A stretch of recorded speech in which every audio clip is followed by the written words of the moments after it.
हम लोग श्रीमद् भगवद गीता के 13वें अध्याय के तीसरे श्लोक को देख रहे हैं। एक भक्त ने अभी पहले ही प्रश्न कर दिया है तो उसको मैं जरा एड्रेस कर लेता हूँ। प्रश्न अच्छा है। गीता के 458 जिसमें शरीर धारण कर रखा है क्षेत्र कहलाता है। ओके, कुछ क्लियर करिए। देखिए, जैसे मैंने ये कपड़ा धारण कर रखा है तो क्या मैं यह कपड़ा हूं? नहीं। तो मुझे ये अवेयरनेस है कि मैंने कपड़ा धारण कर रखा है। मैं अगर ये मानने लगता हूं कि मैं कपड़ा हूं तो फिर मैं कपड़े को धारण कर रहा हूं, ये धारणा कैसे होगी? अच्छा, ये बताइए।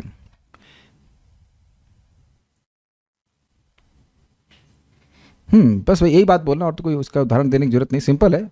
मैं कपड़े को धारण कर रहा हूं तो मैं कपड़े का जानने वाला तब होऊंगा जब मैं इसको एक ज्ञेय वस्तु के रूप में देख रहा हूं। ये फोन है, मैं हूं ज्ञाता और मुझे यह ज्ञान है कि यह फोन है। अगर मैं ही फोन हो गया तो अब मैं तो ज्ञाता नहीं रहा ना। Is it okay? क्षेत्रज्ञ मतलब क्षेत्र को जानने वाला। तो जब व्यक्ति अब इतने अज्ञान में है कि खुद ही को क्षेत्र मान रहा है तो वह क्षेत्र का ज्ञाता नहीं हो सकता। ये अच्छा प्रश्न किया गया है। उम्मीद है कि आप लोग इस बात को समझ पा रहे होंगे, क्योंकि यहां जब भगवान अपने बारे में बताएंगे तो बिल्कुल स्पष्ट समझ में आ रहा है कि भगवान सभी क्षेत्रों में, सभी देहों में हैं, लेकिन उनकी भावना कभी नहीं होती कि मैं यह देह हूं। तो इसलिए अपने को पृथक देखने की क्षमता उनमें होती है। तो चलिए हम लोग इस पहले पिछले श्लोक को एक बार रिवाइज कर लेते हैं।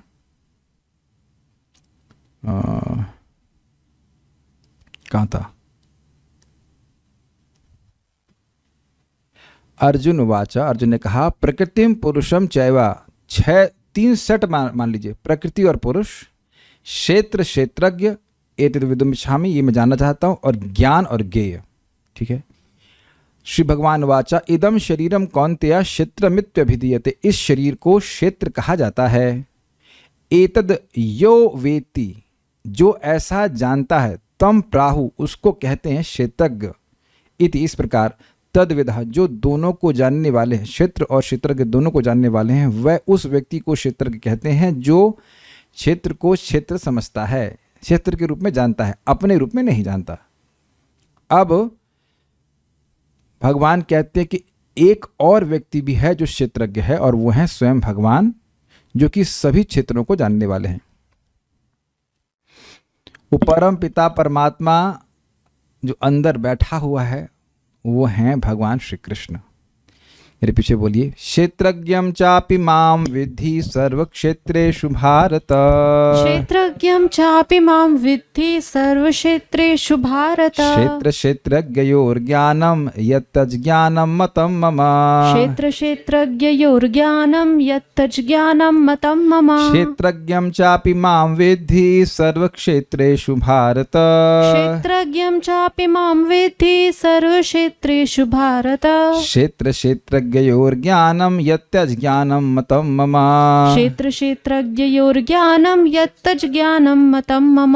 बोलिए, क्षेत्रज्ञं चापि मां विद्धि सर्वक्षेत्रेषु भारत। क्षेत्रज्ञं चापि मां विद्धि सर्वक्षेत्रेषु भारत। क्षेत्र क्षेत्रज्ञयोर्ज्ञानं यत्तज्ज्ञानं मतं मम। क्षेत्र क्षेत्रज्ञयोर्ज्ञानं यत्तज्ज्ञानं मतं मम।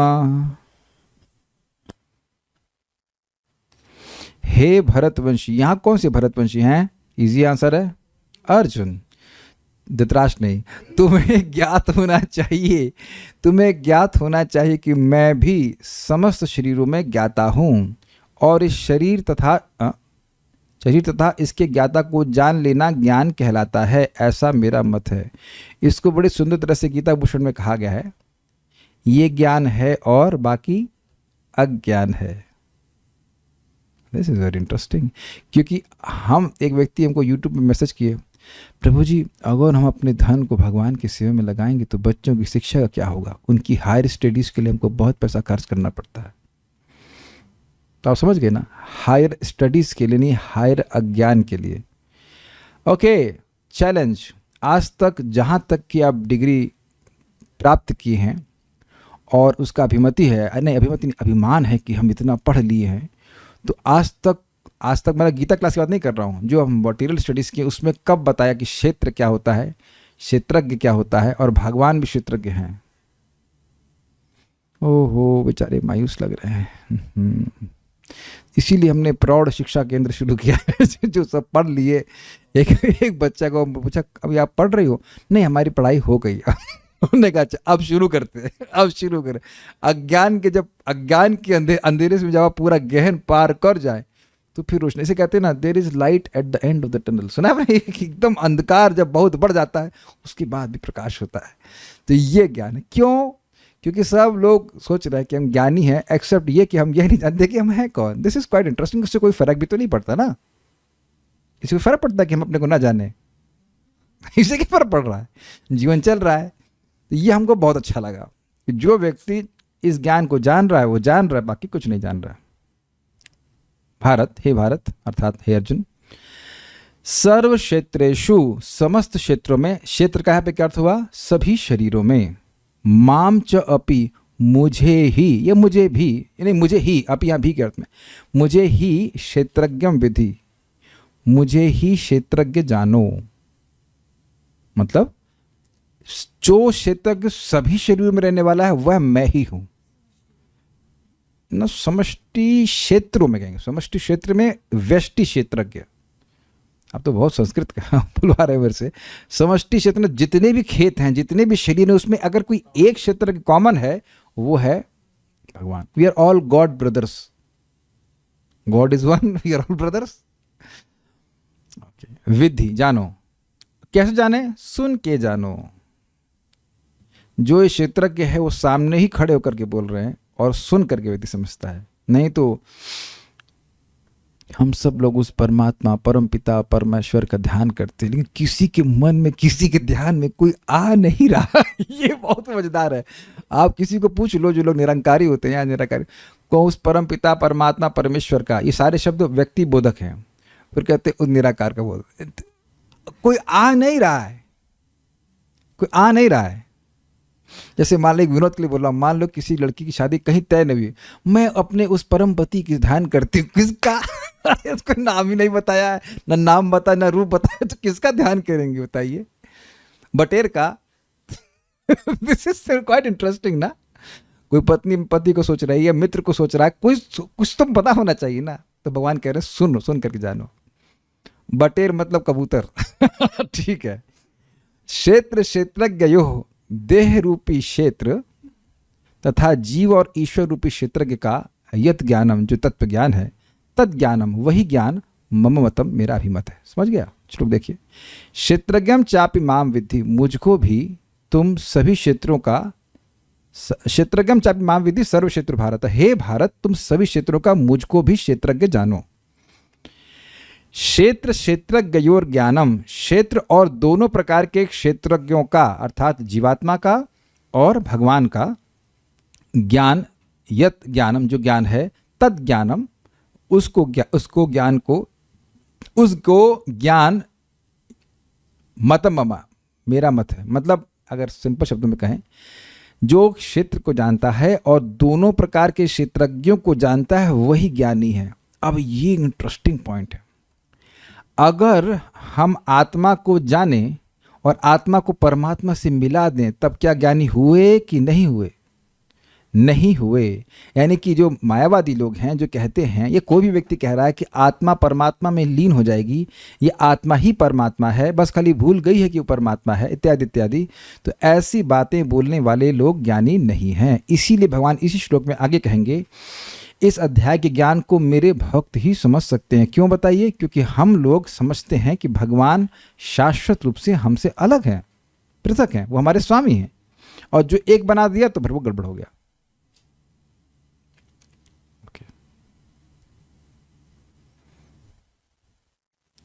गीता भूषण टीका मैं पढ़ूंगा और बहुत इजी है, जहां नहीं समझ में आएगा उतना बताऊंगा।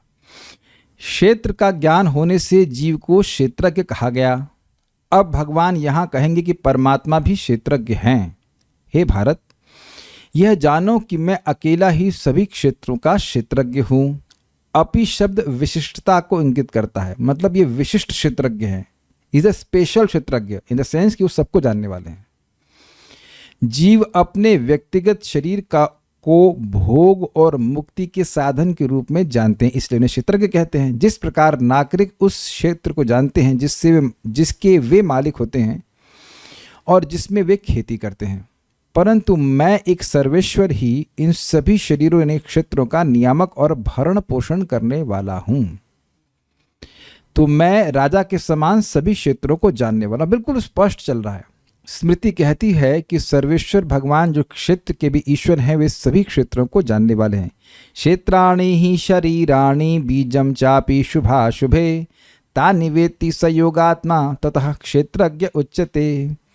परम भगवान जो योगात्मा हैं, वे इन शरीरों को क्षेत्र के रूप में और शुभ अशुभ के बीज के रूप में जानते हैं। मतलब ये शरीर है, इससे हम कोई कार्य करते हैं, वह एक शुभ अशुभ कर्म बीज के रूप में होता है और आगे फलीभूत होता है। Every deed has a seed. कोई आपने आज कार्य किया, उसके बाद वह आगे और कोई बड़े फल के रूप में हो जाता है, तो देह से ही तो कार्य किया जाता है। उनको क्षेत्रज्ञ के रूप में जाना जाता है। किनको? भगवान को। यहाँ यह श्लोक इसलिए कोट किया गया है ताकि प्रमाणित किया जाए कि भगवान क्षेत्रज्ञ हैं। देखिए क्या लिखा है, परम भगवान जो योगात्मा है, वे उन शरीरों को क्षेत्र के रूप में और शुभ अशुभ के बीच के रूप में जानते हैं। ठीक है ना। महाभारत 12.339.6। ज्ञान क्या है, ये भी प्रश्न था ना। ज्ञानम ज्ञेयम, ज्ञान क्या है? क्षेत्र और क्षेत्रज्ञ का ज्ञान ही ज्ञान है। तो ज्ञेय क्या हुआ? क्षेत्र और क्षेत्रज्ञ ज्ञेय हो गए। कुछ समझ में आ रहा है? प्रश्न था प्रकृति और पुरुष क्या है, और क्षेत्र क्षेत्रज्ञ क्या है, और ज्ञान और ज्ञेय क्या है? ज्ञेय मीन्स ऑब्जेक्ट ऑफ नॉलेज। तो ज्ञान क्या है? क्षेत्र और क्षेत्रज्ञ का ज्ञान जो है वो ज्ञान है। तो ज्ञेय क्या हुए? क्षेत्र और क्षेत्रज्ञ। सो बेसिकली अगर हम आत्मा को नहीं जान रहे, इसीलिए भगवान अभी आप अगले श्लोकों में शरीर के वर्णन बताएंगे, शरीर किन चीजों से बना हुआ है, और आत्मा के बारे में बताएंगे, ये सब बातें। ज्ञान क्या है? दोनों प्रकार के क्षेत्रज्ञों अर्थात जीव और भगवान के भेद के विवेक। क्या सोच रहे हैं आप? बिल्कुल पास में बैठे हैं और मैं चिट्ठी करूंगा ना तो आपकी मम्मी कुछ कहेंगी भी नहीं। इसे थोड़ी देर के लिए बैठ जाओ शांति से, फिर आपको हम अच्छे चॉकलेट देंगे। ओके, मैंगो खिलाएंगे। चॉकलेट नहीं इंटरेस्टेड नहीं, मैंगो खिलाएंगे। शांति से बैठो बेटा, चाचा को डिस्टर्ब नहीं करते, पढ़ाई कर रहे चाचा, कोई बात नहीं। ज्ञान क्या है? दोनों प्रकार के क्षेत्रज्ञों अर्थात जीव और भगवान के भेद के विवेक, और इन दोनों के क्षेत्र के साथ संबंध को मैं ज्ञान कहता हूं। बहुत ध्यान सुनिएगा, ये सब चीजें एकदम एक एक लाइन बहुत हैवी, ऊपर से उड़ जाएगा एकदम। दोनों प्रकार के क्षेत्रज्ञों अर्थात जीव और भगवान के भेद के विवेक, मतलब जीव और भगवान में क्या भेद है ये विवेक होना चाहिए। हम भगवान नहीं हैं। क्यों? क्योंकि हम तो अपान वायु को भी कंट्रोल नहीं कर सकते। शुद्ध शब्दों में कहा जाए तो अच्छी तरह से, we have no control over our body also. और सामने वाला माँ का ही बच्चा होता है, और बच्चे को मान लो पेट में दर्द हो, तो क्या वह अनुभव कर पाएगी कि बच्चे को कितना दर्द है? नहीं, कोई भी नहीं कर सकता, इज इट नॉट? लेकिन भगवान सबके दर्द को जानते हैं। और मान लीजिए आप मैंगो खा रहे हैं, आहा बड़ा अच्छा मैंगो, तो अब बगल वाला भी समझ लेगा कि आपको कितना अच्छा लग रहा है। तो ना सुख में ना दुख में, या कोई भजन कर रहा है तो उसको जो सुख मिल रहा है वह बगल वाला अनुभव नहीं कर सकता है, केवल भगवान अनुभव करते हैं, जानते हैं कि कैसे चल रहा है सारा कुछ। ठीक है, बहुत इंपॉर्टेंट है। क्योंकि कुछ लोग, एक बार बहुत पहले की घटना है, पता नहीं कहाँ से वो, टीवी तो ऐसे देखते ही नहीं, टीवी तो रखे ही नहीं कभी, कहाँ से सुबह कुछ मॉर्निंग में सुप्रभात का कोई सीरियल आता, कोई व्यक्ति से पूछ रहे थे, इंटरव्यू बाबा जी थे हुए थे, तो क्या आप दूसरों के सुख दुख को भी जानते हैं? हाँ, हम पूरी कॉन्शियसनेस में एक हो जाते हैं तो उसके दुख को भी हम अनुभव कर पाते हैं। Who will by that? This all nonsense. इसका मतलब है कि उनको कोई भगवत गीता का ज्ञान नहीं है। कोई जीव दूसरे के सुख दुख को अनुभव नहीं कर पाता है। एम्पैथी एक अलग चीज़ है। एम्पैथी का मतलब समझते हैं भाई? जैसे मान लीजिए हमको बुखार हुआ कभी, तो हमको ये याद है कि बुखार में कितना दुख होता है, तो सामने वाले को भी ऐसा दुख होता होगा, ऐसा हम अनुभव कर सकते हैं, दवा दे देते हैं। आपको मान लो भूख लगती है तो सामने वाले को भूख लगती है तो हाँ चलो उसको कितनी भूख लग रही होगी, हम इसे भोजन दे दें। लेकिन कितनी उसको भूख लग रही है ये आपको नहीं समझ में आ रहा है, ये आ ही नहीं सकता है। हम लोग एक है ना, समझ रहे ना बात, ये एम्पैथी एक अलग चीज़ है, लेकिन इस तरह से नहीं है कि सभी जीव के सबको शरीर में जो चल रहा है वो हम सब जान रहे हैं। This is not right. और इन दोनों के क्षेत्र के साथ संबंध को मैं ज्ञान कहता हूँ। जीव का संबंध क्या है? इस क्षेत्र के, इस शरीर के जो फसल है, कौन सी फसल सुनी थी आपने, बताइए? सुख दुख और मोक्ष। सुख दुख और मोक्ष, इन दोनों का अनुभव जीव कर रहा है। भगवान तो नित्य मुक्त हैं, भगवान को तो कोई मतलब ही नहीं है। इसके अतिरिक्त मैं सब कुछ अज्ञान मानता हूं। अब कोई कहे प्रभु जी पढ़ना जरूरी है कि नहीं है, तो धनंजय प्रभु आज अब प्रश्न हम आपसे करते हैं। तो बेटा पढ़ाई तो ज्ञान प्राप्ति के लिए कर रहे हैं ना धनंजय, हे भरतवंशी, हे भारत, हे धनंजय। अब आप फंस गए ना। तो बेटा आप जो पढ़ाई को पढ़ाई कहते हैं, प्रभात कहते हैं, वो पढ़ाई नहीं है, वो क्राफ्ट्समैनशिप है, बढ़ईगिरी। कोई इंजीनियर बन गया, कोई डॉक्टर बन गया, कुछ इससे वो ज्ञान नहीं प्राप्त कर लेता। यहाँ कोई डॉक्टर अभी आज दिख नहीं रहा है। अगर आप लोग तो पढ़े ना बायोलॉजी खूब, तो बायोलॉजी में कहाँ पढ़ाते हैं? सारा चीड़ फाड़ करने के बाद भी नहीं बताते कि आत्मा कहाँ है, ऐसा तो कोई भी नहीं है। तो इस प्रकार के वर्णन नहीं आता, कोई ज्ञान किसी को नहीं प्रदान किया जा रहा। और फीस कितनी अधिक ली जा रही है, आप देख रहे हैं, धोखेबाजी। ज्ञान, टोटल अज्ञान दिया जा रहा है और फीस निरंतर बढ़ती जा रही है। आजकल 6वीं 7वीं में भी शायद 17,000, शायद नहीं, ये सत्य है, 8वीं में शायद हमारी बहन की बच्ची पढ़ती है शायद, मतलब तो दीदी बता रही थी 17,000 रुपये फीस है, एक सेमेस्टर की नहीं है। उन्होंने कहा इतनी तो मेरी आईआईटी की 4 सेमेस्टर की थी। कम से कम अज्ञान सस्ता तो था। अब तो अज्ञान भी महंगा होता जा रहा है। अच्छा एक बताने, 85,000 पूरे साल की होगी, 5 में, I have no idea, this is too much. और लगे पड़े हैं। मुझे इतनी हंसी आ रही थी, जब वो वृंदावन में थी मेरी दीदी, तो उनकी बेटी याद कर रही थी कि एमएस वर्ड में राइट जस्टिफिकेशन किसको कहते हैं। I mean who the hell cares की क्या होता है? बस एक राइट पे बटन दबाओ, राइट जस्टिफाई होता है, लेफ्ट दबाओ तो लेफ्ट जस्टिफाई होगा, और उस पे नंबर भी आपके आ गए तो उसकी वैल्यू क्या है? वैल्यू क्या है? हाँ, एक प्लीज साइड पॉइंट, हंसी के लिए बोल रहा हूँ, उससे तो अच्छा ये सारा पैसा बच्चों के नाम पे फिक्स कर दो ताकि वो उन्हें कुछ काम ना करना पड़े, 10-20 हज़ार रुपये अपना महीने का आता है, खा पी कर खत्म करे, है कि नहीं? इतना मेहनत करने क्या चाहता है? इंजीनियरिंग करने के बाद भी 10,000 रुपये मिलता है व्यक्ति को, तो अच्छा है कि जमा कर दिया जाए, बच्चे खाए पिए। ये मेरे शब्द नहीं है, परम पूज्य राधा गोविंद महाराज एक भक्त को बोले, आपके पास इतना धन है ना कि इनको ये सब नोटी मिल जाएगी इनको? तो कहते हैं हाँ। तो कह रहे हैं ये कचरा पढ़ाने की जरूरत इनको फिर नहीं है। ये कचरा से मतलब ये बीटेक एमटेक जो भी है, एमटेक जो भी कुछ है। एनीवेज, तो ये हम भगवान के पीछे, भगवान के कंधे पर रखकर बंदूक चला रहे हैं। भगवान जो बोल रहे हैं उसी के पीछे हम बोल रहे हैं कि इसके अतिरिक्त मैं सब कुछ अज्ञान मानता हूं। इस संबंध में समझना चाहिए, बहुत सुंदर बात है, बहुत ध्यान सुननी पड़ेगी। सब लोग जगह हैं? हाँ। इस संबंध में यह समझना चाहिए कि यद्यपि प्रकृति, जीव और भगवान एक साथ हैं, फिर भी इनके तत्संबंधी भोग्यत्व, भोक्तृत्व और नियंता के गुण परस्पर मिश्रित नहीं होते हैं, जैसा कि एक रंगे हुए वस्त्र में होता है। तो रंगा हुआ वस्त्र है यहाँ पे, छोटा सा पीस नहीं, ओके। अब ये भी एक कपड़ा है, लेकिन इसमें लाल रंग बिल्कुल चिपक गया है। ये it must be white only ना, शुरुआत में तो वाइट ही रहा होगा, जो भी रहा हो, अब उसको रंग दिया गया है। लेकिन ऐसा नहीं होता है। क्या है? एक एक गुण पकड़िए। भोग्यत्व मतलब जिसको भोगा जाए। किसको भोगा जाता है? प्रकृति को, जड़ पदार्थ को। भोक्तृत्व, जो भोगता है। कौन भोगता है? जीव, वेरी गुड। और नियंता कौन है? भगवान। तो यानी कि कभी जीव भोगा, जीव ना तो कभी प्रकृति बन सकता है, ना प्रकृति कभी जीव बन सकती है, ना जीव कभी भगवान बन सकता है, ना भगवान कभी प्रकृति बन सकते हैं, ना भगवान जीव। ये समझ में आ गया? आप ट्रायंगल बना लीजिए, इनका आपस में साथ में रह रहे हैं, लेकिन एक दूसरे से मुंह घुमा कर इस तरह से हम गुण एक्सचेंज नहीं करते।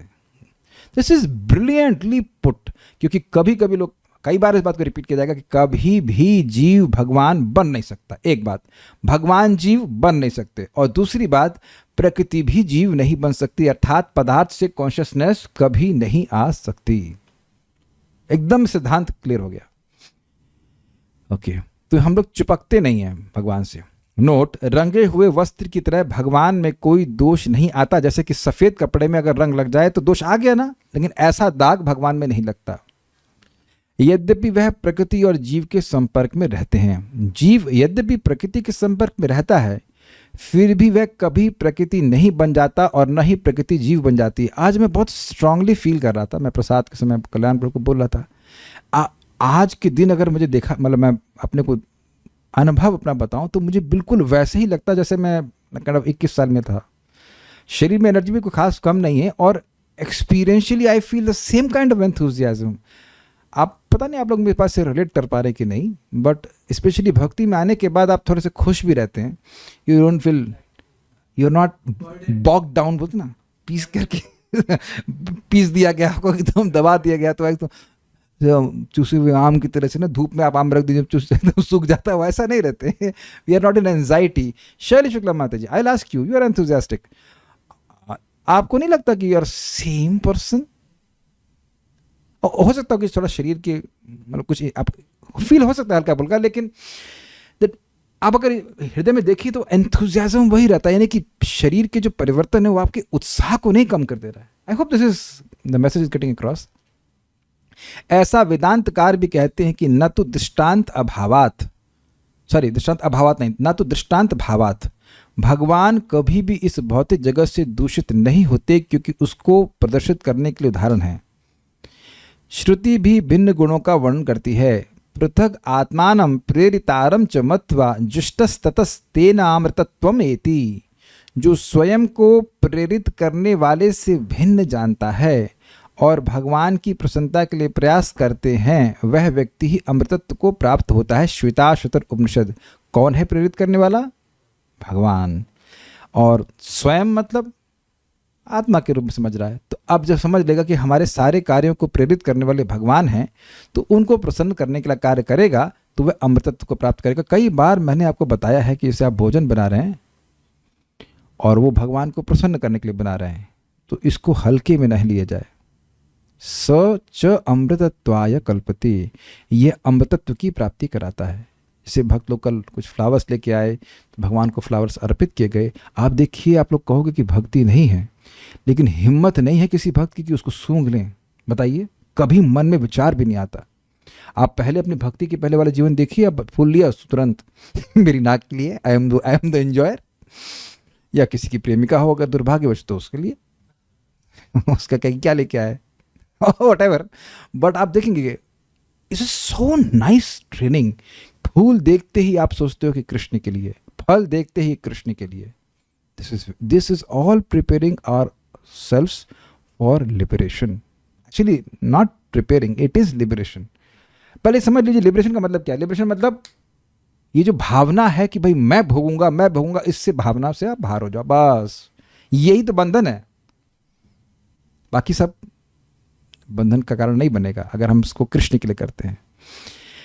ठीक है, तो यहां पे इन्होंने यह श्लोक क्यों कोट किया? यह दिखाने के लिए कि जीव में और परमात्मा में भेद है। क्लियर? ओके।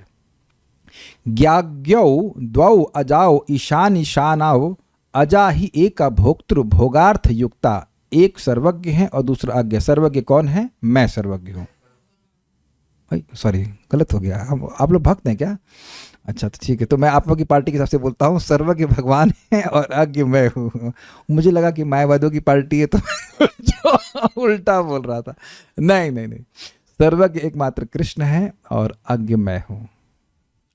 एक ईश है और दूसरा अनईश है। अनईश मतलब जो ईश्वर नहीं है। दोनों ही अजन्मा है। तो आपका डेट ऑफ बर्थ क्या है?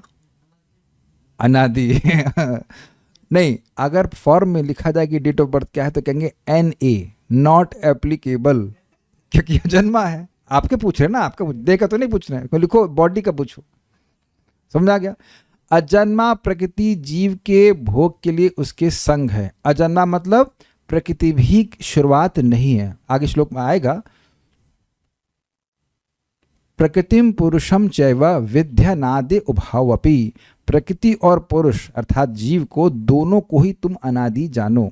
इसलिए यह सोचना कि जीव कब आ गया, ये प्रश्न गलत है। अनादि काल से जीव यहां फंसा हुआ है। श्वेताश्वतर उपनिषद। तो यहां पे क्या क्या बातें आ गई इस श्लोक से? तीनों आ गए, भगवान आ गए, प्रकृति आ गई और भोक्ता जीव भी आ गया। ओके। क्षरम प्रधानम अमृताक्षरम हरः क्षरात्मानव ईशते देव एकः। प्रधान में विकार आता है। अब तो समझ गए, अरे भाई फिर सृष्टि तत्व, हाँ फिर सृष्टि तत्व, प्रधान प्रधान में विकार आए, महतत्व महतत्व से सृष्टि सूत्र तत्व, फिर अहंकार और बहुत सारे विकार आते हैं। ठीक है। जीव जो प्रकृति को ग्रहण करने वाला है वह अपरिवर्तनशील और शाश्वत है, बिल्कुल स्पष्ट है, जीव में कोई परिवर्तन नहीं आता। वे एक भगवान प्रधान और जीव दोनों के नियामक हैं। प्रधान मतलब भौतिक प्रकृति और जीव मतलब जीव। श्वेताश्वतर। तो यहां भी दिखा दिया गया कि भगवान, भौतिक प्रकृति और जीव में भेद है। वे एक भगवान, वो भगवान दो नहीं है, भगवान अकेले ही दोनों के प्रधान अर्थात प्रकृति और जीवात्मा दोनों के नियामक ये करते। भोक्ता भोग्यम प्रेरितारम च मत्वा सर्वम प्रोक्तम त्रिविधम ब्रह्ममेतद। ब्रह्म को तीन प्रकार से वर्णित किया गया है। ये बहुत इंटरेस्टिंग है। कैसे? भोक्ता, भोग्य और प्रेरित करने वाला। श्वेताश्वतर उपनिषद 1.12। ये क्या हुआ? देखिए अब इसको ऐसे डिफाइन कीजिए। जीव ब्रह्म यानी भोक्ता, माया ब्रह्म अर्थात भोग्य। माया ब्रह्म शब्द ये बलदेव विद्याभूषण पाद यूज करते हैं अपनी संस्कृत टीका में। और पर ब्रह्म अर्थात प्रेरित करने वाले भगवान श्री कृष्ण। क्यों? सर्व खलु इतम ब्रह्म, सभी कुछ ब्रह्म है लेकिन सभी कुछ पर ब्रह्म नहीं है। Is it okay? भगवान है, उनकी शक्ति जीव है और भौतिक प्रकृति है। इस जगत में तो यही तीन चीज हैं। तो अब आप कहो कि भौतिक प्रकृति ब्रह्म नहीं है तो क्या है, आप बताइए, फिर क्या डेफिनेशन होगी? सर्व खलु इदम ब्रह्म, सब कुछ भगवान की शक्ति है। तो इसीलिए माया ब्रह्म शब्द का उपयोग किया रहा है। वह माया ब्रह्म कैसा है? जड़ है, अचेतन है। और जीव ब्रह्म क्या है? जो कॉन्शियस है और भोक्ता है। ओके।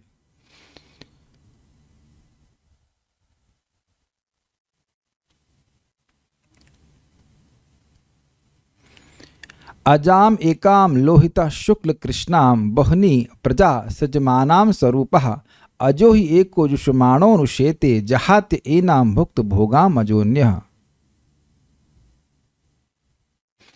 अजन्मा जीव अजा प्रकृति के साथ स्थित है। अजा मतलब जिसका जन्म नहीं होता। Very good. जो लाल, सफेद और काली है अर्थात रजो, सतो और तमोगुण से युक्त है। और जो बहुत सी अन्य प्रजाओं की सृष्टि करती है जिनका रूप भी वैसा ही होता है, मतलब गुणमय रूप होता है। एक जीव इन रूपों के बहुत निकट रहकर इनका भोग कर रहा है, जबकि दूसरा जीव इन भोगों को भोग लेने के बाद इन भोगों को भोग लेने के बाद इनको त्याग दिया है। श्वेताश्वतर। तो दो प्रकार के, यहाँ पे भगवान के बारे में बात नहीं हो रही है। हाँ, यहाँ मत लेना कि भगवान भोग लिया, अच्छा अपना भोग लिया और हमको उपदेश दे रहे ये नहीं। हाँ, अपना जब भोग के बोर हो लिए तब बता रहे हैं हमको कि ऐसे कुछ रखा नहीं। भगवान कहने का मतलब है कि दो प्रकार के जीव हैं, एक परागात्मा और क्या था भूल रहा हूँ, प्रत्यगात्मा, परागात्मा। तो अब कौन सा क्या है हमको भूल रहे हैं, लेकिन एक व्यक्ति भोगने में बड़ा हुआ है, दूसरा व्यक्ति डिसइंटरेस्टेड है उसमें। ये बहुत बोल रहे हैं भगवान पे। प्रधान क्षेत्रज्ञ पतिर गुणेशः। भगवान जीव और प्रकृति के पति हैं और सभी सद्गुणों से युक्त हैं, यानी पति मतलब नियामक हैं। श्वेताश्वतर उपनिषद 6:16। तो आप देखिए ये क्यों बार बार इस तरह से बोल रहे हैं कि जो भी बात यहाँ भगवान बोल रहे हैं वह सब कुछ अन्य उपनिषद में भी है। गीतोपनिषद इसीलिए तो कहते हैं कि जो उपनिषद का ज्ञान है वो आपको सार रूप में गीता में मिला। सर्वो उपनिषदो गावो दोग्धा गोपाल नंदना पार्थो वत्स सुधीर भोक्ता दुग्धम गीता मृतम महत। सारे उपनिषद गाय के समान 108 उपनिषद हैं और उस गाय का जो दूध है वह गीतोपनिषद के रूप में है। और अर्जुन क्या है? बछड़े हैं, और भगवान कृष्ण गोपाल हैं जो उस दूध को दूध रहे हैं। और हम लोग क्या हैं? हम लोग कस्टमर हैं। गाय जो है केवल बछड़े के लिए दूध नहीं देती है। दुग्धम गीता अमृतम महत पार्थो वत्स सुधीर भोक्ता, जो सुधी है, जो बहुत बुद्धिमान है, वो उस गीता के अमृत को चखते हैं। मैं एक्चुअली बोलने ही वाला था, आप सब लोग, आप सभी लोग, देखिए मैं मस्का नहीं लगा रहा हूँ, ईमानदारी की बात बोल रहा हूँ। ये भगवत गीता को सुनने की लालसा और इसके अर्थों को सुन करके जो मन में प्रसन्नता हो रही है, सभी भक्तों की हो रही है, ये अत्यंत शुद्ध बुद्धि का लक्षण है। और नहीं तो बाकी लोग उसको गीता नहीं चाहिए। Very amazing. इन श्लोकों से समझना होगा कि भगवान स्वयं को प्रकृति और जीव, क्षेत्र और क्षेत्रज्ञ से पृथक रखते हैं, जिनको क्षर, प्रकृति और अक्षर यानी जीव से इंगित किया था। प्रकृति को क्षर क्यों कहते हैं? क्योंकि यह परिवर्तनशील है। श्लोक कुछ याद आ रहा है? ना सतो विद्यते भावो न भावो विद्यते सतः उभयोरपि दृष्टोस्तत्त्वन्योस्तत्त्वदर्श भी। तो प्रकृति निरंतर परिवर्तनशील है। Very difficult to tolerate. आपके अंदर एक सद्गुण तो आ जाएगा, तरोरपि सहिष्णुना। इसीलिए आपको जापान में टेस्ट है, टॉलरेटिंग 2 किड्स। वो भी समान एज के, तो बताइए कैसे? भी नहीं कह सकते कि अनंत तुम वैष्णवी का ध्यान रख लो। दोनों बराबर एज के, दोनों असत्संग करके आया लग रहा। अरे कुछ तो सुन लो बेटा, कुछ तो गीता सुन लो। प्रहलाद ने तो माँ के गर्भ में सुन लिया, तुम कुछ तो सुन लो। Anyways, but what you can do with the kids? कम से कम शांत तो हैं बेचारे। Pure devotional torture for the. ठीक है। इन श्लोकों से समझना होगा कि भगवान स्वयं को प्रकृति और जीव यानी क्षेत्र और क्षेत्रज्ञ से पृथक रखते हैं, जिनको क्षर और अक्षर कहा गया है। स्पष्ट है ना? क्षर मतलब चेंज होने वाला, और अक्षर मतलब जो चेंज नहीं होता। श्वेताश्वतर उपनिषद, श्वेताश्वतर उपनिषद। ऐसा क्या हो गया भाई? थोड़ा शांत रहो बेटा। श्वेताश्वतर उपनिषद 1.10 जिसको ऊपर उद्धृत किया गया था, पहले उद्धृत किया था, क्या यद उसमें बताया गया 1.10 कहाँ किया गया? जरा देखिए, ये शरम प्रधानम अमृताक्षरम हर शरात शरात मानव ईशते देव एक। शरम क्या है? प्रधान। अक्षर क्या है? जीवात्मा। और उन दोनों के नियामक भगवान है। ठीक है, ये बोला गया। यद्यपि भगवान इन दोनों का संग करते हैं, मतलब उनसे फिर भी अलग हैं, जैसा कि आने वाले श्लोकों में प्रस्तुत किया जाएगा। यथा द्वौ इमौ पुरुषो, भगवद्गीता 15 यथा द्वौ इमौ पुरुषौ लोके शरक्षाक्षर एव च इत्यादि 15 में 15.16 कि यथार्थ ज्ञान अर्थात भगवान, जीव और प्रकृति के पृथक पृथक अस्तित्व को जानना, यद्यपि ये एक साथ रहते हैं। तो वास्तविक ज्ञान क्या हो गया? प्रकृति को समझे, जीवात्मा को समझे और भगवान को अलग अलग शाश्वत रूप से समझे। देखिए ध्यान दीजिए, तीनों ही अनादि हैं और तीनों ही अनादिकाल से अलग अलग हैं। क्लियर? ओके। इससे आपको बहुत सिंपल लगता होगा, लेकिन ये सारी जो स्कोप आ रहे हैं, रिसर्च चल रही है कि कैसे हम मैटर से कॉन्शियसनेस को डेवलप करेंगे, वो खंडित हो गया। वो थ्योरी में पीएचडी करने से होगा भी कुछ नहीं। ये असंभव है कि मैटर से जीव आ जाए। देखिए, अब ये बातें सब आपको बहुत सिंपल लगती होंगी, लेकिन अगर कहीं आपके जीवन में कोई कठिनाई आई है तो केवल इसलिए कि matter which does not matter has been given all importance. अब कि किसी की हिम्मत भी नहीं हो सकती, मेरी बात को आप काट दीजिए। हमने उस व्यक्ति को कम महत्वपूर्ण समझा और जो वस्तुएं थीं जो कि जड़ हैं उनको अधिक महत्वपूर्ण समझा। Is it not? कभी आप देख लेना, कभी कोई झगड़ा, परेशानी, अवसाद कुछ भी हो रहा है, we don't value the relationship which I have with that person. I value more the things which I will get that from that person. आप कहीं देख लेना, कभी कुछ हो रहा है, अगर आपके लिए या मेरे लिए वो व्यक्ति ज़्यादा महत्वपूर्ण है तो वस्तुएं तो आप फिर सृष्टि कर लोगे, फिर से आ जाएंगी। और आपने देखा ही होगा कि शब्द आपके मन में आवे तो क्या है, don't you care anything about me. और उत्तर उधर से यही होगा, yes I don't care about you. तो ये भेद जो है ये नहीं समझ पाने के कारण कि मेरे लिए वो व्यक्ति इंपॉर्टेंट है। मैं व्यक्तियों के साथ सुखी रहता हूँ, मैं वस्तुओं के साथ सुखी नहीं रह सकता हूँ। जिस दिन हमारे बोला पूरे जगत की बात समझ में आ जाएगी, सारे झगड़े बंद हो जाएंगे, लेकिन ये बात नहीं समझ में आती है, नहीं समझ पा रहे ना। अब एक बड़ा सुंदर अर्थ है भाई, चा। हाँ, ये अमेजिंग है। यहां एक अर्थ और है। च शब्द सभी क्षेत्रों को इंगित करता है। यह जानो कि मैं ही सारे क्षेत्र समष्टि रूप से हूं और सभी शरीरों में क्षेत्रज्ञ के रूप में भी अवस्थित हूं। क्षेत्रज्ञम अपि माम विद्धि सर्व क्षेत्रेषु भारत। एक मिनट, श्लोक क्या था देखिए वापस। क्षेत्रज्ञम चा अपि, क्षेत्रज्ञ और क्षेत्र भी माम विद्धि, तुम मुझको जानो। व्हाट इट, नहीं समझा? क्षेत्रज्ञ के रूप में भी जानो और चा मतलब और क्षेत्र के रूप में भी तुम मुझे ही जानो, क्योंकि जितने भी शरीर हैं वो सब भगवान की शक्ति ही हैं। तो यहाँ च का ये महत्व है। प्रभुपाद की तात्पर्य में इस बात को आप सुनेंगे, लेकिन वहां शायद ध्यान ना देते, तो यहाँ पे बिल्कुल स्पष्ट समझ लीजिए। This is very nice. च शब्द सभी क्षेत्रों को इंगित करता है, सभी शरीरों को। ये जानो कि मैं ही सारे क्षेत्र समष्टि रूप से हूं। मतलब जितने भी आपको देह दिख रहे हैं वो भगवान की ही, वो भगवान से अलग भी नहीं है, ये कहना चाहते हैं। भगवान नहीं है, लेकिन भगवान से अलग भी नहीं। क्योंकि भगवान क्यों नहीं? क्योंकि अभी आपने स्टैब्लिश कर लिया कि भगवान, प्रकृति और जीव सब बराबर है। बराबर नहीं हो सकते, हमें तो से बराबर नहीं हो सकते, कभी एक नहीं हो सकते हैं। लेकिन फिर भी क्योंकि सारे जो प्रकृति है वो भगवान की ही शक्ति है, तो उनसे अलग भी नहीं है। So one should try to respect. और सभी शरीरों में क्षेत्रज्ञ के रूप में भी अवस्थित हूं, यानी क्षेत्रज्ञ के रूप में भी भगवान है और क्षेत्र के रूप में भी है। यह जानो कि क्षेत्र और क्षेत्रज्ञ मुझसे अभिन्न है, क्योंकि मैं सर्वव्यापी हूं और सब कुछ अपने प्रकटीकरण और स्थिति के लिए मुझ पर ही आश्रित है। ये हमने कई बार समझाया कि देखिए, भेद तो दिखता है, लेकिन अभेद इस दृष्टि से दिखता है कि जो वस्तु जिस दूसरी वस्तु पर आश्रित होती है, उस दृष्टि से उनमें अभेद होता है। ये पहली बार समझा रहा हूं, ध्यान सुनना, पहली बार सुनना।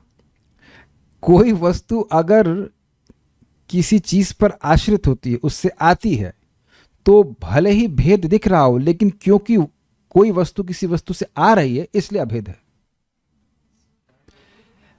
हाँ, जैसे कि भाई सूर्य और बादल, तो सूर्य और बादल में बहुत भेद है, लेकिन बादल आता कहां से? सूर्य से। तो अब बादल की सत्ता सूर्य पर आश्रित है कि नहीं, इसलिए वह अभेद है। तो इसलिए जगत जो है वह स्वरूपतः भगवान से अलग है, लेकिन अब कहो आया कहां से? भगवान से आया, जन्माद्यस्यतः। तो भगवान से आया है, इसलिए भगवान से भिन्न भी नहीं है, अभिन्न है, भिन्न भी नहीं है, ये बोल रहे हैं ना। उसके क्या हमें फायदा होगा सुन करके? देखिए, हम लोग वस्तुओं को देख करके भोग बुद्धि का निर्माण करते हैं, और अब हम समझेंगे कि ये भगवान की अभिव्यक्ति है, तो धीरे धीरे करके व्यक्ति की भोग बुद्धि का निर्मूलन हो जाएगा, ये कहते हैं। ठीक है, इसलिए मुझे क्षेत्र और क्षेत्रज्ञ के रूप में जानने को मैं ज्ञान कहता हूँ। यानी कि क्षेत्र के रूप में भगवान को समझे, लेकिन यह नहीं समझे कि वस्तुएं भी भगवान से आई हैं, तब भी अज्ञान में हैं। ठीक, क्योंकि उनका भरता और उनमें व्याप्त होने के कारण वे मुझसे अभिन्न हैं। भगवान सब जगह व्याप्त हैं, इसको मैं ज्ञान कहता हूं, अन्य विचार ज्ञान नहीं है। यानी कि जो लोग कहते हैं जगत मिथ्या है, उन्हें ज्ञान नहीं है। ये जगत है और भगवान उसमें प्रवेश किए हुए। क्षेत्र भी भगवान है, ये समझ नहीं आया। तो यही तो मैंने समझाया कि अच्छा, तो ये बता दीजिए कि भाई ये हम लोग का जो देह है वो आया कहाँ से? प्रधान से मूलतः। तो प्रधान कहाँ से आया? भगवान से आया। अब समझ में आ गया। ठीक है, तात्पर्य प्रभुपाद जी का तात्पर्य बिल्कुल आसान होगा। जहां व्याख्या की जरूरत होगी तभी बोलूंगा, नहीं तो मैं पढ़ दूंगा। तात्पर्य, शरीर के ज्ञाता, आत्मा और परमात्मा विषयक व्याख्या के दौरान हमें 3 विभिन्न विषय मिलेंगे, भगवान, जीव तथा पदार्थ। बिल्कुल क्लियर होगा। प्रत्येक कर्म क्षेत्र में, प्रत्येक शरीर में दो आत्माएं होती हैं, आत्मा तथा परमात्मा। क्योंकि परमात्मा भगवान श्री कृष्ण का स्वांश है, अतः कृष्ण कहते हैं मैं भी ज्ञाता हूँ, लेकिन मैं शरीर का व्यष्टि ज्ञाता नहीं हूँ, मैं परम ज्ञाता हूँ। मैं शरीर में परमात्मा के रूप में विद्यमान रहता हूँ। व्यष्टि ज्ञाता कौन है? जीवात्मा, इंडिविजुअल। जैसे मैं जो यह बोल रहा हूं वह आप सब लोगों को व्यक्तिगत रूप से समझ में आ रहा है, और भगवान को सबको बारे में समझ में आ रहा है कि किसको कितना समझ में आ रहा है। इट्स वेरी क्लियर, ठीक है। जो क्षेत्र तथा क्षेत्रज्ञ का अध्ययन भगवत गीता के माध्यम से सूक्ष्मता से करता है उसे ज्ञान प्राप्त हो सकता है। सूक्ष्म विचार मतलब क्रिटिकल, बहुत ध्यान से पढ़ना। भगवान कहते हैं मैं प्रत्येक शरीर के कर्म क्षेत्र का ज्ञाता हूं। व्यक्ति भले ही अपने शरीर का ज्ञाता हो, किंतु उसे अन्य शरीर का ज्ञान नहीं होता। और वस्तुतः देखा जाए तो हमें अपने शरीर का भी ज्ञान नहीं होता। हमें बताया जाता है कि हमारा लिवर दाएं तरफ है। गलत तो नहीं बोल रहा हूं ना? सही बोला ना? लिवर दाएं। हम तो कभी अपना ऐसे चेक करें जरा, काट कूट कर देखेंगे, राइट, अच्छा। और राइट में भी मान लो काट के कोई निकाले तो यह भी सुनना ही पड़ेगा ना, ये लीवर है। कभी सोचिए आप, आपका पेट है कि नहीं है? अंदर वाली बात कर रहा हूं। अंतड़ियां है ना? देखे हैं? कोई देखा है यहां पे अपनी अंतड़ियों को? कोई नहीं देख रहा है, तब नहीं है इसका मतलब। तो आप ये अच्छा ये बताइए, एक अच्छा से बहुत सिंपल प्रश्न, मेरे तो कम है, आप लोग के तो मेरे कम बाल हैं तो भी क्या मैं गिन सकता हूं? और जिनके ज़्यादा हैं घने घुंघराले बाल, वो गिन लें कितने हैं? है ना? अभी के है ना? तो इस देह के बारे में भी कितना जानते हैं, यह तो संदेह ही है। और डॉक्टर भी नहीं जानते। एक भक्त हम जान रहे हैं बहुत बीमार हो गए बेचारे, ऑपरेशन कराए, फिर वही समस्या फिर से हो गया। अब डॉक्टर वहाँ सोच रहे हैं कैसी समस्या फिर से होगी, तो मैं ऑपरेट कर दिया। तब बहुत सारी बीमारी को इलाज नहीं है, तो कहाँ ही जान पाए हैं वो शरीर को। तो यह भी बड़ी अद्भुत बात है कि हम लोग अभिमान कर लेते कि हम अपने देह को जानते हैं, हम अपने भी देह को पूरी तरह से नहीं जानते। समस्त शरीरों में परमात्मा रूप में विद्यमान भगवान समस्त शरीरों के विषय में मैं जोड़ दूंगा समस्त जानते, सब कुछ जानते हैं। वे जीवन की विविध योनियों के सभी शरीरों को जानने वाले हैं। एक नागरिक अपनी भूमि खंड के विषय में सब कुछ जानता है, लेकिन राजा को न केवल अपने महल का अपितु प्रत्येक नागरिक की भू संपत्ति का ज्ञान रहता है। बिल्कुल स्पष्ट है। इसी प्रकार कोई भले ही अपने शरीर का स्वामी हो, लेकिन परमेश्वर समस्त शरीरों के अधिपति हैं। क्लियर? राजा अपने साम्राज्य का मूल अधिपति होता है और नागरिक गौण अधिपति। बड़े सुंदर तरह से विचार कीजिए कि देखिए बहुत जगह लोगों को भूमि राजा की तरफ से दी जाती है। अब आपको पता है कि नहीं पता, हम कोई व्यक्ति को बता रहे थे कि जैसे ऐसा कुछ सिस्टम है, मैं भी correct me if I am wrong, कि यद्यपि किसी ने घर बनाए हुए हैं और हमारे नाम पर लिख भी दिया गया कि ये घर आपकी, ये भूमि है इत्यादि, लेकिन अगर स्टेट चाहे तो वह उसे अपने प्रयोग के लिए उपयोग में ला सकता है। I mean is it not?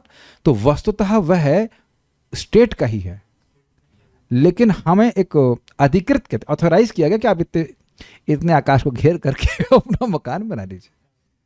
Okay, उसी प्रकार से बड़ी सुंदर बात है। हाय काश मैं समझ जाता इस बात को कि ये आंख भगवान काहे के लिए दिए हैं। कोई दिया है और वो इंसान नहीं है। सच अ कॉम्प्लिकेटेड मशीनरी। आंख, कान, नाक आदि सबके पास हैं, लेकिन लोग यह प्रश्न नहीं करते कि दिए किसने हैं और क्यों दिए। अनंत आंख किसने दिए? किसने दी है आंख आपको? कृष्ण दिए हुए। तो बचपन से ब्रह्म सुखदेव गोस्वामी है, ये तो बचपन से जानते हैं, लेकिन ये बचपन से इसलिए जानते हैं कि माँ डिवोटी इनको बता रही हैं, अन्यथा नहीं जानते। पूरा जीवन बीत जाता कि हम यही प्रश्न नहीं कर पाते, प्रश्न ही नहीं कर पाते, वो उत्तर की बात छोड़ दीजिए। और कभी कभी लोग बोल देते हैं कि हाँ भगवान ने दिए हैं, अब पूछो क्यों दिए हैं? भोगो, भोगने के लिए दिए हैं। लोग बिल्कुल स्पष्ट कहते हैं भाई जब भगवान ने दिया है तो क्यों ना भोगें। इस सच एज मिस्ट्री। ओके, इसी प्रकार कोई कहाँ गया? राजा अपने साम्राज्य का मूल अधिपति होता है, नागरिक गौण अधिपति। इसी प्रकार परमेश्वर समस्त शरीरों के परम अधिपति हैं और इसलिए बुद्धिमान लोग अपने शरीर की सेवा शरीर के द्वारा भगवान की सेवा करते हैं। यह शरीर इंद्रियों से युक्त है। परमेश्वर ऋषिकेश हैं, जिसका अर्थ है इंद्रियों के नियामक। ऋषिक मतलब इंद्रियां, ईश मतलब कंट्रोलर। वे इंद्रियों के आदि नियामक हैं। जिस प्रकार राजा अपने राज्य की समस्त गतिविधियों का आदि नियामक होता है, नागरिक तो गौण नियामक होते हैं। इसका क्या मतलब हुआ? He is the original controller of our senses. हमें यह तो दिख रहा है कि हमें दिख रहा है, लेकिन कैसे दिख रहा है ये हम नहीं जानते। Is it not astonishing? सुनाई पड़ रहा है ना, हमने कई बार बोला है, कैसे सुनाई पड़ रहा है? और आपसे पूछे, अच्छा बोल रहे हैं ना आप, कैसे बोल रहे हैं? ना तो मुझे यह पता है कि मैं बोल कैसे रहा हूं, और ना ही मुझे आप लोग को यह पता है कि आप सुन कैसे रहे हैं, और यह भी नहीं समझ में आ रहा होगा कि मेरी बात समझ में कैसे आ रही है। आ रही बात समझ में? एकदम चुप, क्या उत्तर दें भाई? हाँ, स्वाभाविक बात, समझ में आ रही, लेकिन कैसे समझ में आ रही है? This is very difficult. नहीं, कैसे समझ में आ रही है? आनंद, आपको मेरी बात समझ में आ रही है? नहीं, इसको ये इनको ये समझ में आ रहा है आनंद को कि इनको मेरी बात नहीं समझ में आ रही। तो कुछ तो समझ में आ रहा है कि नहीं समझ में आ रहा है? तो ये कैसे समझ में आ रहा है कि नहीं समझ में आ रहा है? इंटरेस्टिंग, यह भी एक समझावट है ना कि नहीं समझ में आ रहा है। ये आपको समझ में आ रहा है ना कि आपको नहीं आपको रैगिंग नहीं कर रहे हो, आप नहीं समझ पा रहे ना प्रवचन को। तो ये नहीं समझ पाना भी समझावट है। क्या बोल रहे हैं समझ नहीं आ रहा है। बोर करने के लिए मम्मी ले आती, पता नहीं क्या बोलते रहते हैं, समझ नहीं आता, कृष्ण कृष्ण कुछ कुछ करते रहते हैं। It's interesting. हमें इन पे बहुत दया आती। क्यों दया आती है? मेरी माँ एक बार बचपन में हमको हमारा दवा कराने के लिए कहीं किसी क्रिश्चियन मिशनरी के पास ले गए। हम इतना बोर हो रहे थे, क्या आदमी बोल रहा है, कुछ समझ नहीं आ रहा है, पता नहीं क्या बोले जा रहा है वो। इन लोग बेचारे लोग रोज ही टॉर्चर कर दिए जाते हैं, बड़ा दिक्कत है। और यहाँ हम लोग को रोज सुनने को मिलता है। वैसे रोज तो नहीं बेटा, कभी कभी सुनते हो ना मनसी नबी, ठीक है।